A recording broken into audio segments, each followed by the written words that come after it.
Selamat datang di TJL YouTube channel. Kali ini saya akan mengobrol dengan Ibu Mi tentang pengalaman kami lah ya, pengalaman kita belajar menulis. Jadi sebenarnya dosen belajar menulis.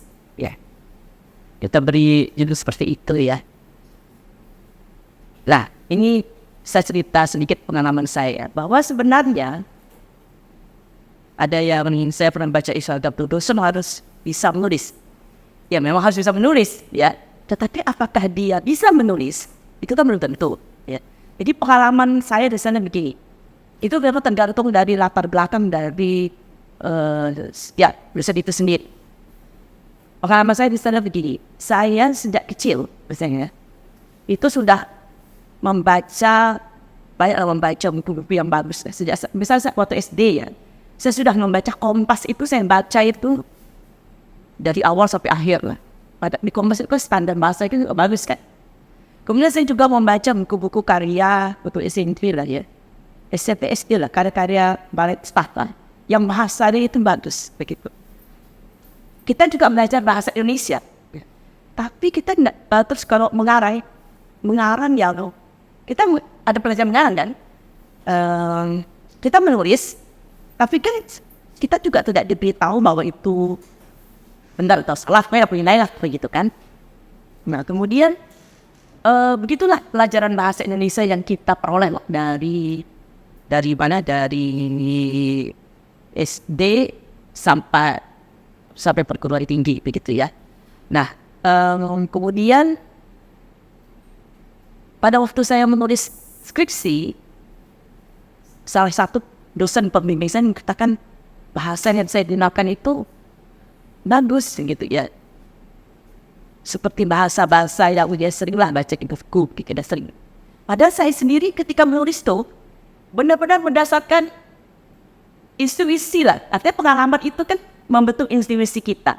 Saya tidak ada tulis pakai aturan itu tidak secara sadar saya lakukan. Saya baru sadar menulis itu menggunakan aturan adalah ketika mulai persiapan untuk sekolah luar negeri. Kita kan walaupun pakai misalnya dosen pakai IELTS ya, tapi kita bukan kursus IELTS, tetapi kita kursus academic writings. Itu kan berbeda ya. Kalau kursus IELTS itu tujuannya adalah pencapaian nilai. Tapi kalau academic writing, kalau kalau writingnya bagus sampai segala macam, dia berdampak kepada nilai yang bagus. Jadi bukan shortcut. Jadi di situ kan belajar bagaimana menulis itu, apa yang seharusnya, dan kemudian di dalam bahasa Inggris juga, di dalam TOEFL yang tinggi lah itu kan. Karena memang ada dicerita untuk membuat essay. Kalau kita minta describe, kita tidak tahu bagaimana describe, kita diminta untuk explore, kita tidak tahu, itu kan berarti berpengaruh terhadap nilai, itu kan? Nah, itu di persiapan ya. Dan apakah itu cukup? Tentu saja tidak cukup, karena waktu itu juga diajarkan di luar itulah bahasa Inggris ya, critical reading. Karena itu perlu gitu untuk menulis itu. Bukan hanya mampu menulis, tapi apa yang ditulis. Jadi kan perlu critical reading. Nah itu memang mendapat persiapan seperti itu. Kemudian ketika udah kuliah, itu memang dituntut gitu. Ya nulis itu harus, tugas-tugas dosen itu biasanya sering menggunakan kata tanya gitu kan. Nah kemudian Bu Umi bisa nanti sharing waktu kan memang pakai bacaan baik tugas aja kan. Kalau saya itu selain tugas juga ada tesis ya, semua pakai pertanyaan. Sejauh mana ini berpengaruh? Jawabnya harus sesuai. Kalau enggak, berarti dia tidak paham, artinya tidak paham. Literasinya belum sampai situ lah, begitu ya. Jadi artinya itu kita belajar kan. Arti kita udah dosen tuh. Tapi kita harus belajar, dan lingkungan juga menuntut kita harus belajar. Kalau enggak gitu, wadak mau dia baca tulisan kita kan. Nah, dan kita mungkin cukup beruntung karena melalui proses seperti itu. Dan sampai sekarang pun saya masih terus belajar begitu ya. Terus saya belajar bahasa Indonesia lagi, kembali nih balik ke Indonesia, saya belajar bahasa Indonesia. Ternyata juga tuntutan bahasa Indonesia seperti itu. Cuman kita tidak belajar menulis secara intensif dalam bahasa Indonesia. Jadi saya akhirnya belajar kembali lah menulis dalam bahasa Indonesia. Tapi karena tadi bekal tadi indah belajar bahasa Inggris harus saya kayak gini begini, maka saya juga menerapkan itu dalam bahasa Indonesia. Jadi menulis itu harus ada subjek dan predikat gitu kan ya, harus bukannya seperti itu itulah atau harus seperti itu gitu ya, sehingga itu membantu kita untuk mampu menulis dengan baik dan harus dilatih terus-terusan sehingga karena menulis itu adalah practice better gitu ya. Jadi bukan hanya ngomong-ngomong aja, kalau ngomong-ngomong aja ya tidak akan bisa. Dan makanya sampai sekarang pun saya kadang-kadang merasa menulis juga tidak mudah. Ya. Nah, karena tadi ketika kita membaca yang bagus, maka kita tahu standarnya itu bagaimana. Tapi kita biasa sembarangan dan bacanya yang juga yang ya salah-salah begitu, maka kita standarnya juga ya biasa-biasa saja. Tapi apakah kita bisa? Ya, kita belum tentu juga. Itu pengalaman saya. Silakan, Bu. Bismillahirrahmanirrahim. Terima kasih Bu Tuti. Jadi untuk sharing pengalaman ini juga ya kurang lebih sama ya Bu Tuti. Kalau kita dari sekolah SD dulu itu saya ingat sekali ya SD SMP lah terutama itu kalau habis liburan pasti gurunya yang bahasa Indonesia suruh kita mengarang. Nah, udah apa saja yang kita lakukan selama liburan. Nah itu kita perlu ada kegiatan sehari-hari apa yang kita lakukan, terus kita harus kalau nulis itu kalau menurut saya itu harus banyak ide. Jadi harus ada apa yang mau kita tuangkan di dalam tulisan kita. Nah itu penting sekali untuk banyak banyak membaca menurut saya. Jadi ide itu kalau kita jarang membaca nggak ada idenya, terutama untuk yang mau ambil IELTS itu yang untuk writing itu itu kita harus banyak ide untuk brainstorming untuk apa nih yang mau kita sampaikan ide-idenya. Jadi ada juga kita dinilai untuk menjawab pertanyaan apa yang ditanya, kemudian ide apa. Walaupun misalnya cuma pertanyaan what is your opinion gitu, do you agree or disagree? Tapi itu kita perlu ada struktur. Nah struktur itu ya. Jadi selama ini memang belajar bahasa Indonesia harus ada misalnya kalimat utama, kalimat pendukung gitu kan. Nah itu sebenarnya juga diterapkan di dalam bahasa Inggris. Nah jadi pengalaman saya juga waktu sekolah S2 dulu itu di training di ILF Jakarta itu bukan hanya masalah IELTS. Jadi juga ada betul kata Bu Tri, ada academic writing, ada English more academic purpose bukan academic arti namanya English more academic purpose. Jadi kita diajar skillnya itu bukan hanya menulis ya, karena kok menulis itu kita perlu ide dan diajarkan critical thinking itu tadi. Ketika kita membaca sumber-sumber yang sudah ada, bagaimana cara kita meramu ya, membuat opini. Nah itu terangkum di dalam satu struktur. Jadi istilahnya kayak pakemnya kalau di dalam IELTS itu dia udah ada pakemnya. Jadi kita harus menjawab apa yang ditanyakan, do you agree or disagree. Nah itu harus ada terangkum, kemudian juga harus terstruktur. Jadi seperti misalnya harus ada thesis statement, ada supporting statement. Nah itu perlu ada contoh, example. Nah itu kan kita perlu ide. Kalau kita jarang baca, kita nggak punya ide gitu. Nah itu saya rasakan sekali. Kalau saya kurang baca, ya saya walaupun S2 itu memang saya tidak ada tesis. Tapi jika dibandingkan dengan S1 dengan S3 itu sangat jauh. Jadi kalau misalnya dulu waktu S1 itu nulis, jadi nggak kepikiran ini paragraf ini mau ngomong apa, paragraf ini mau ngomong apa. Yang penting pokoknya dari general ke spesifik. Kita nggak ada itu. Kalau saya S3 lebih terstruktur. Jadi misalnya saya introduction ini saya mau ngomong apa. Di 5 paragraf. Apa nih? Oh introduction dulu, yaitu pengenalan apa nih topik yang mau kita sampaikan. Kalau kita nggak ada baca kan, terutama jurnal, artikel, kemudian buku. Nah itu nggak ada ide ini mau ngomong apa ya dulu ya. Lebih bagusnya supaya pembaca itu tertarik gitu dengan ini kayaknya bagus nih gitu kan. Nah itu jadi selain juga kita harus itu tahu teknik skill menulis atau pakemnya itu terstruktur, kita juga harus ada banyak ide supaya kita bisa merangkumnya. Ini kayaknya harus apa? Kadang-kala waktu saya nulis dulu waktu itu seharian duduk di depan komputer nggak ada nulis apapun. Jadi kayak blank gitu. Ini mau nulis apa? Karena kurang baca. Jadi oleh karena itu mungkin seharian baca jurnal artikel dulu. Saya mau ini section ini bicara tentang ini. Jadi saya harus tahu dulu nih gitu kan. Jadi saya baca dulu jurnal artikel tentang spesifik ini keywordnya. Setelah saya baca baru saya edit. Oh, sepertinya harus dirangkum seperti ini dalam satu ini, sehingga antar paragraf itu nyambung. Setiap paragraf itu istilahnya kayak sebuah story. Kebetulan saya quantitative research, jadi saya harus bisa menggambarkan hasil dengan observasi dari hasil dari data interview itu, menggambarkan bagaimana seperti cerita gitu. Jadi seperti cerita, sehingga itu bisa dari satu paragraf ke paragraf lainnya itu kayak nyambung, ngalir gitu. Nah itu perlu skill. Nah itu waktu latihan terus. Jadi waktu masuk dulu waktu S2 itu, walaupun saya non tesis tapi saya dibekali oleh skill itu di Jakarta. Kemudian ketika datang lagi di Australia, itu pertama kali matrikulasinya adalah bukan matrikulasi mata kuliah, Bu. Tapi kok di sini yang biasa kita lakukan mata kuliah, tapi matrikulasi tentang bagaimana cara menulis. Dan di situ kita diajarkan critical thinking, bagaimana membuat suatu istilahnya kayak makalah gitu ya untuk satu topik tertentu. Nah itu harus adanya tetap, Bu.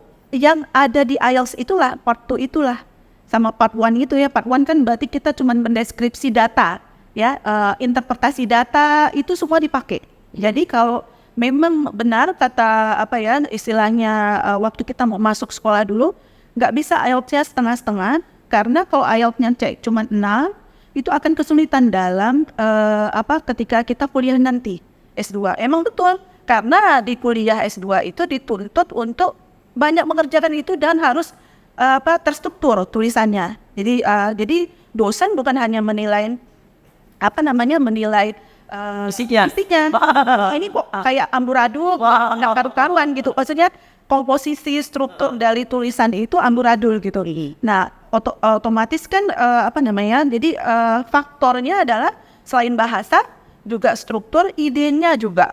Nah itu dinilai gitu. Jadi satu paket gitu dalam satu istilahnya tugas untuk makalah itu. Nah itu memang dituntut kita harus bisa itu tadi menjawab tepat kita menjawab pertanyaan, tulisan kita harus terstruktur, dan tulisan kita tuh harus ada ide, critical thinking kita di mana gitu untuk menjawab dari pertanyaan itu. Nah itu butuh memang latihan, Bu, karena kita harus nulis baca berkali-kali. Nah otomatis kan edit segala macam itu kan. Jadi otomatis reading terpakai ya di IELTS itu. Reading itu penting juga, nilainya harus bagus karena reading itu ada skillnya, skim scan. Itu. Jadi kalau kita mau cari itu tertentu, kita harus scan untuk sila ide tertentu. Nah itu kecepatan kita juga ya.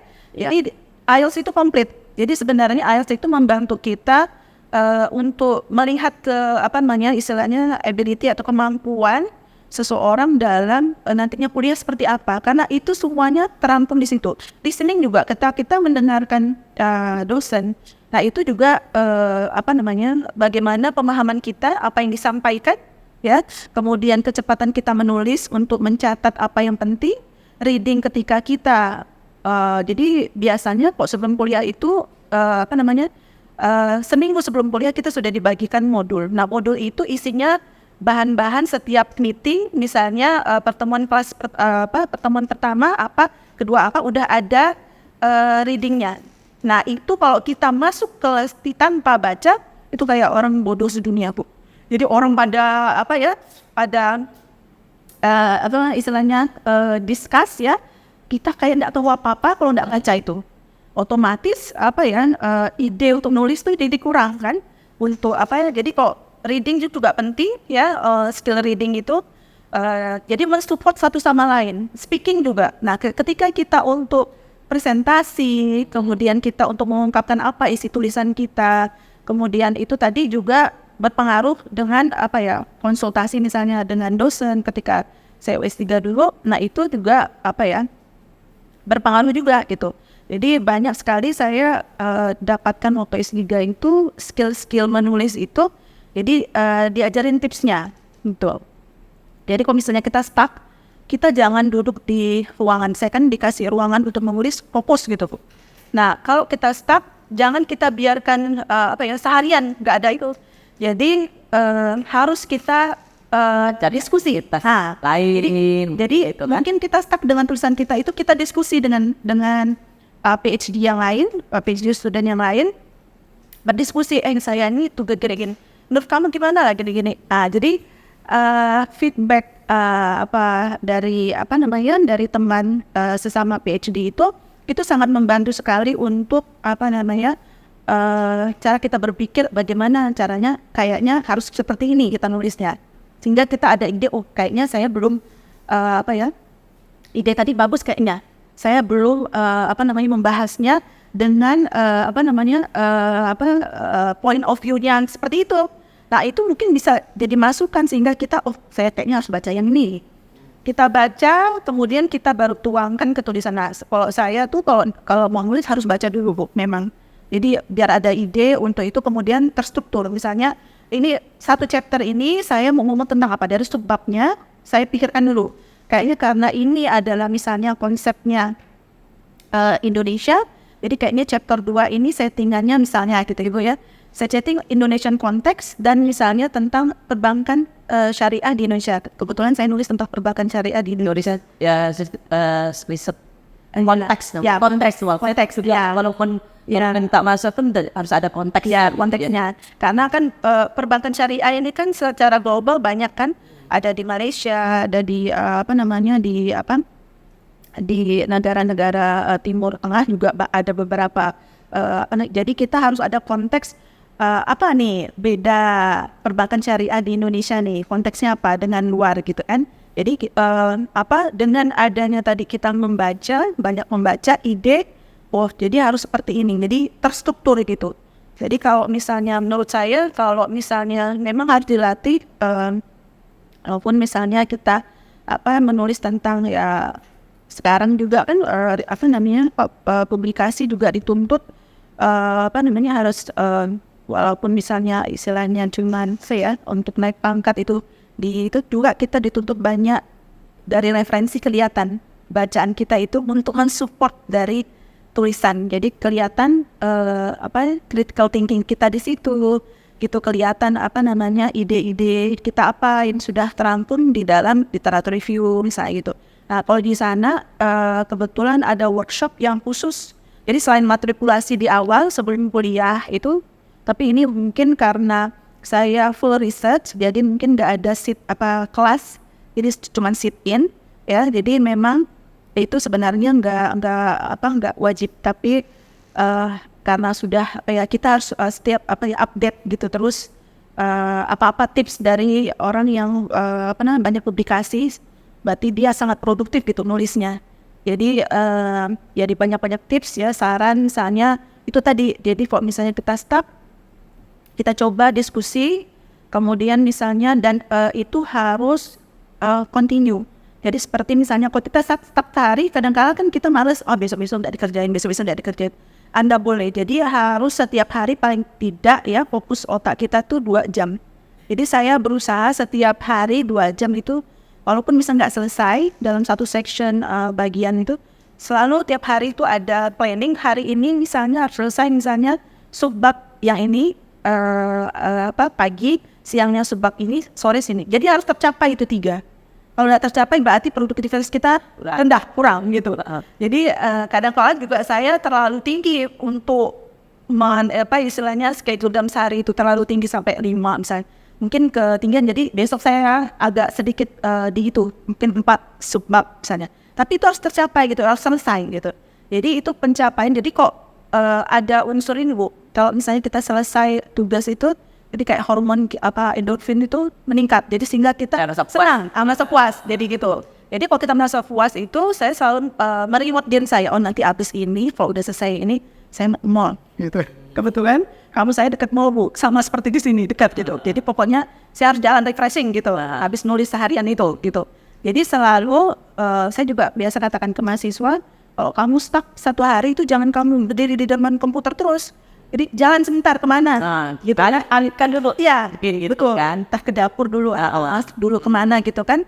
Nanti balik lagi, biasanya tuh kalau saya Bu, pribadi, saya teringat Bu, entar lagi masak, ting gitu. Oh kayaknya idenya harus gini. Langsung cepet-cepet Bu, saya catat Bu, itu takut lupa. Jadi idenya kayak gini-gini, nanti tuh paragrafnya mau ditulis gini-gini gitu.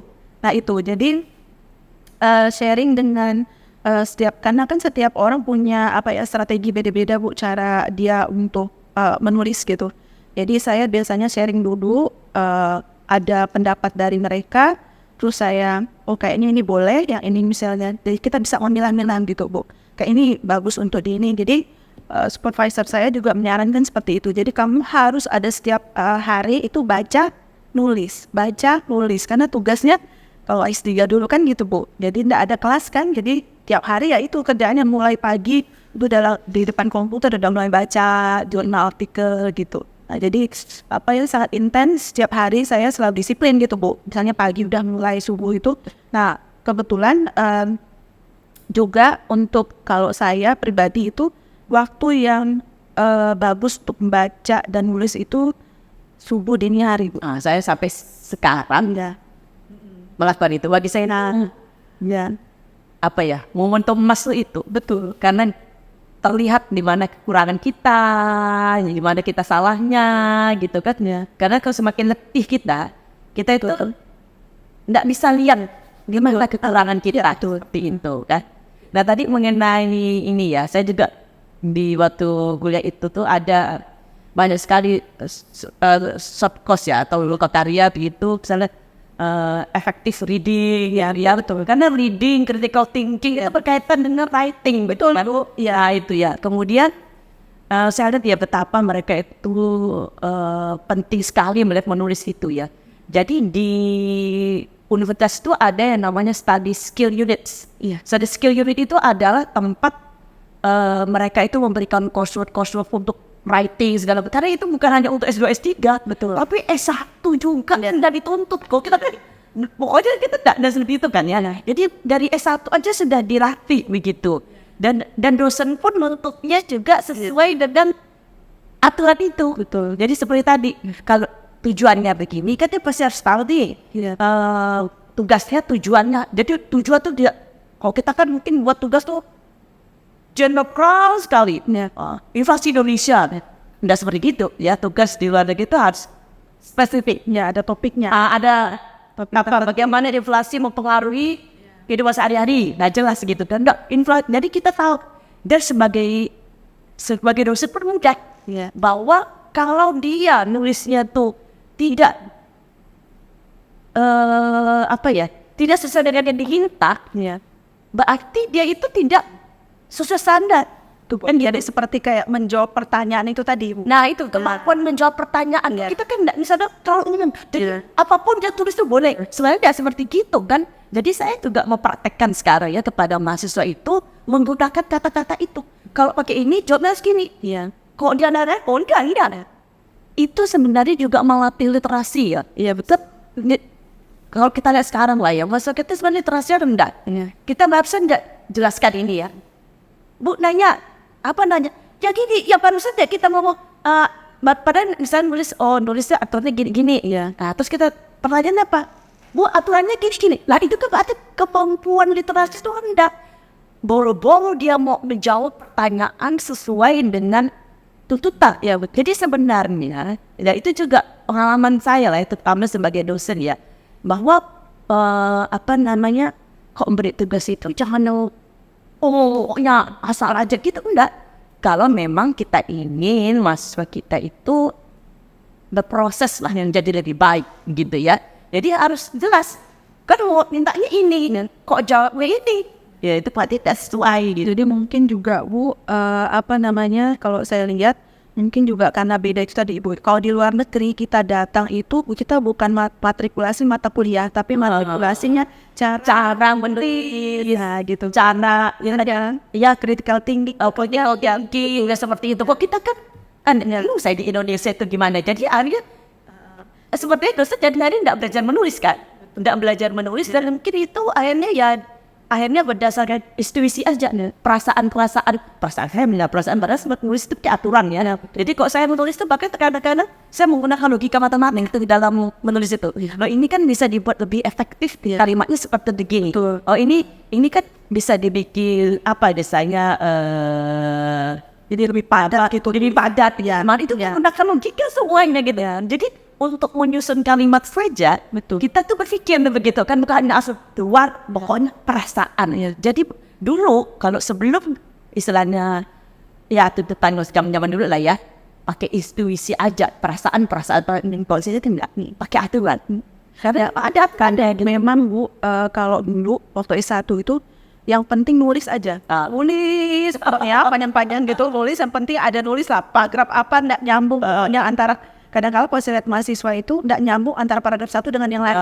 Jadi tidak saling berkaitan gitu. Tidak ada kata sambung misalnya untuk dari paragraf ini masuk ke paragraf topik yang berbeda gitu.